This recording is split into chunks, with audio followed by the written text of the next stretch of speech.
Bueno, ahora en Economía 21 vamos a hablar del tema de salud concreto, salud en la provincia de Buenos Aires. Tenemos en línea a Enio García, ¿eh? García es jefe de asesor del Ministerio de Salud bonaerense, es sanitarista y es epidemiólogo, ¿eh? Doctor García, buen día. Aquí estamos con Carlos Méndez, yo soy Daniel Fernández Canedo. ¿Cómo le va? ¿Cómo va, Daniel? Buen día. Bien, ¿cómo está? ¿Bien? Bien, todo bien. Bueno, hoy, bueno, está en la tapa de los diarios, en la información oficial, que ayer hubo 2.845 contagios en todo el país y que de esos unos 1.849 fueron en la provincia de Buenos Aires. La pregunta es, ¿estamos en el pico la duda que tenemos mucho, ¿no? ¿Estamos en el pico de la pandemia en lo que hace a la provincia de Buenos Aires? Ojalá ese sea el pico, porque si es así, quiere decir que a partir de ahí empieza a bajar los casos, ¿no? Eso sería un pico. El tema es que bueno, nosotros vemos que hay una tendencia de crecimiento de los casos. Hace por lo menos un mes desde las provincias de Buenos Aires nosotros analizando un conjunto de datos que tiene que ver no solo con la cantidad de casos, sino con la velocidad de aumento de esos casos, con la ocupación de las camas, bueno, con cómo venían los laboratorios nuestros, con el tema de recibimiento de muestras, y todo ese conjunto de datos indicaba que estábamos en una creciente exponencial de la curva, y venimos diciendo que todas las otras herramientas que tenemos como para ir conteniendo los brotes fueran perdiendo eficacia y necesitábamos parar, frenar un poco, ser un poquito más restrictos, aunque sea en el aislamiento social, porque de seguir ese ritmo de crecimiento íbamos a saturar el sistema de salud y llegar a situaciones que venimos evitando hasta ahora, de las imágenes de Europa, de Estados Unidos. Bueno, y la idea, bueno, fue, bueno, no sé si frenamos a tiempo, pero una vez que uno frena también tiene ese delay hasta que empieza a ver el resultado. Yo sinceramente creo que, bueno, ahora en el fin de semana, por una cuestión de laboratorios, seguro no va a seguir aumentando los casos, pero a partir del lunes, martes, vamos a seguir aumentando posiblemente, porque los efectos de esa nueva etapa de la cuarentena los vamos a ver entre 7 y 10 días por lo menos. Doctor, dos consultas que tienen que ver con números y con precisiones geográficas. La primera es, ayer usted tal vez tiene números más actualizados, pero ayer vi que la ocupación de camas en terapia intensiva en el AMBA estaba en el 56%. Le quería preguntar si esa cifra es exacta y si eso es una cuestión aceptable o no desde el punto de vista sanitario. Y lo otro, sí, porque también he visto, pero no quiero señalar ningún municipio, si ustedes tienen algún cuadro, supongo que sí, sobre los municipios más golpeados por casos de coronavirus en el conurbano. Sí. Sí, la cifra de 56% es una cifra interesante de analizar porque por hace, si no me equivoco, 3 semanas estábamos en 60%, bajó, y hace bastantes días que venimos con estabilidad en ese 56%, pero ahí también hay algunos factores que analizar, ¿no? Porque a la vez que tenemos esa estabilidad, vemos que el número de pacientes que ingresa a terapia en el AMBA por motivo del coronavirus también va aumentando. Me acuerdo también que hace 2 semanas era el 15%, ya estamos en el 22%, del día de ayer estuvimos analizando ese dato, pero lo interesante es ver que pasaron 2 fenómenos que explican esa estabilidad. Uno es que otras enfermedades que producían ingresos en la terapia fueron disminuyendo el ingreso por esas otras enfermedades. Y por otro lado, el tema de la incorporación de camas. Si bien las camas ya están en los hospitales, en los centros donde se las instaló, nosotros no las subimos dentro de nuestro sistema, no las contamos como camas, porque no serían camas activas, hasta que haya un equipo de salud operando esas camas, ¿no? Trabajando ahí un terapista, un grupo de enfermeros, especialistas en terapia. Entonces, en esas últimas semanas también se fue, con la incorporación y el entrenamiento de nuevos trabajadores, se fueron habilitando más camas. Entonces, eso nos da esa situación de que nos mantenemos en ese número de 56%. Pero la otra pregunta que vos hacés de los otros municipios nos genera preocupación porque tenemos municipios, como vos planteaste, que están bastante golpeados, que están aumentando mucho los casos y que sus hospitales ya tienen el 80, 90 y hasta el 100% de camas de terapia ocupadas. Por suerte podemos derivar esos pacientes a otros hospitales de la red de ese mismo municipio, hospitales por ahí provinciales o mismo clínicas privadas, o hasta mismo trasladar a algún municipio vecino. Eso es lo que de alguna manera viene sosteniendo de que el sistema como un todo no se haya colapsado todavía.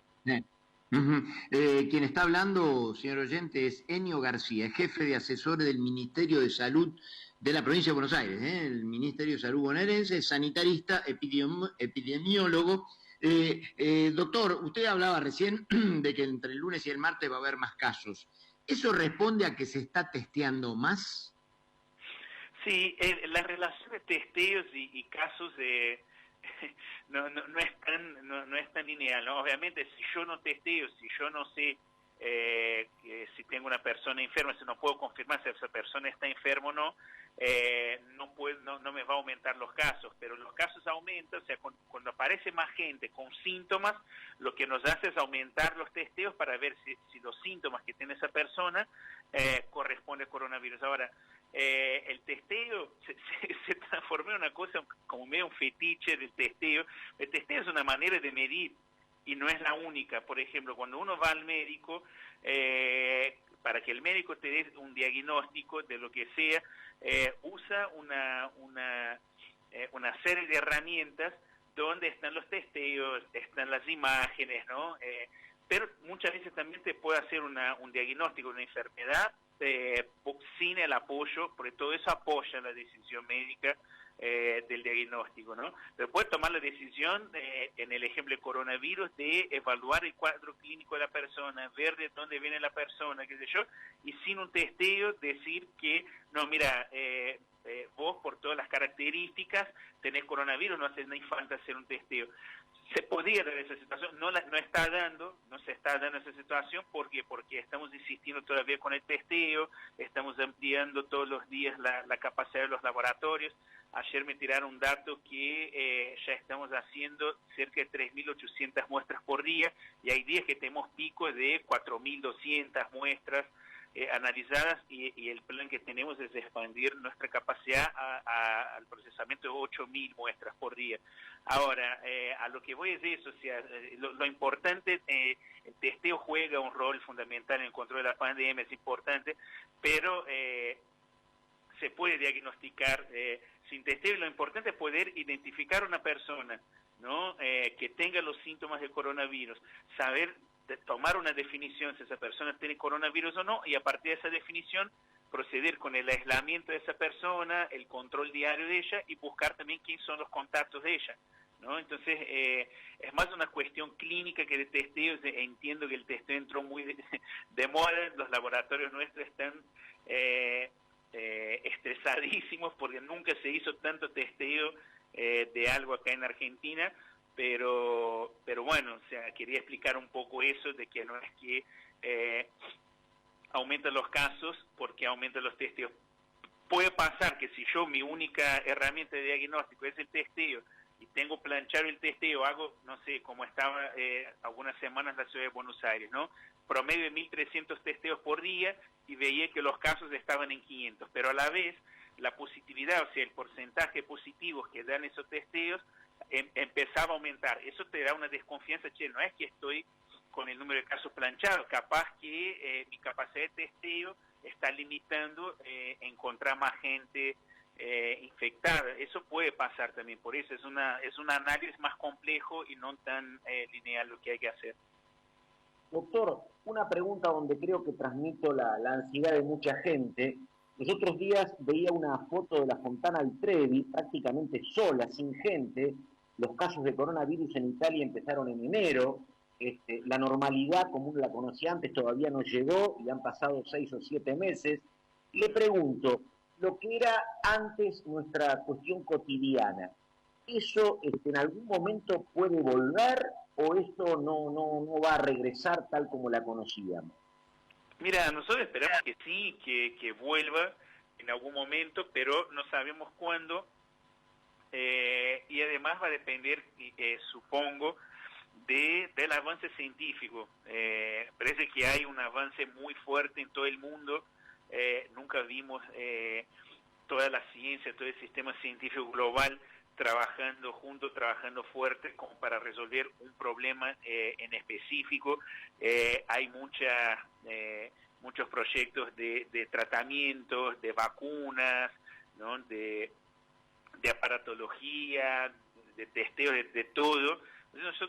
Yo lo que creo, y es algo que compartimos en el ministerio, es que, bueno, es muy difícil volver a lo que nosotros llamamos la normalidad prepandémica, eso de los encuentros, de tener esa movilidad grande, qué sé yo, sin tener alguna respuesta científica, porque o por ahí hasta también tener alguna seguridad de que el virus perdió efectividad, infecta menos, causa una enfermedad más leve en los grupos de riesgo. Pero esas son también situaciones que uno tiene que ir analizando para ver, pero yo creo que sí, en algún momento creo que vamos a encontrar la vuelta y vamos a volver a eso que llamamos de normalidad. El doctor Enio García, Enio, ¿usted es brasileño o vivió mucho tiempo en Brasil? No, la primera. Soy brasileño. ¿Hace mucho que está acá en la Argentina? Vivo hace 15 años acá. Igual no voy a aprender a hablar, ¿o no? No, habla muy bien, por suerte. Enio García, jefe de asesor del Ministerio de Salud bonaerense, sanitarista, epidemiólogo. Bueno, un gusto, gracias por estar en Economía 21,